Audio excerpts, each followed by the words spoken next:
સુરત મહાનગરપાલિકાના કમિશનર શાલિની અગ્રવાલને 26 જૂનના રોજ રાજ્ય માનવાધિકાર આયોગની સમક્ષ હાજર રહેવા માટે સમન્સ મળ્યું છે। વાત જાણે એમ છે કે 2006માં સુરત મહાનગરપાલિકામાં પુના ગામનો સમાવેશ કરવામાં આવ્યો। 2019માં TP20 પ્રિલિમ થઈ ગયા બાદ પણ હજી આ વિસ્તારમાં પ્રાથમિક સુવિધાઓનો અભાવ છે। અનેક લોકોએ પોતાના સ્તર પર આને લઈને ફરિયાદો કરી, પરંતુ કોઈ ઉકેલ આવ્યો નહીં।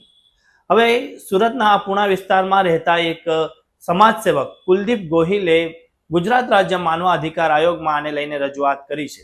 આ રજૂઆતોમાં કહેવામાં આવ્યું છે કે સુરત મહાનગરપાલિકામાં પુના ગામનો સમાવેશ કરીને ટેક્સ તો ઉઘરાવવાનું શરૂ કરી દેવામાં આવ્યું, પરંતુ હજી આ વિસ્તારમાં ન તો શાંતિકૂચ છે કે ન તો સુલભ શૌચાલય, અને રસ્તાઓ પણ ખૂબ જ સાંકડા છે।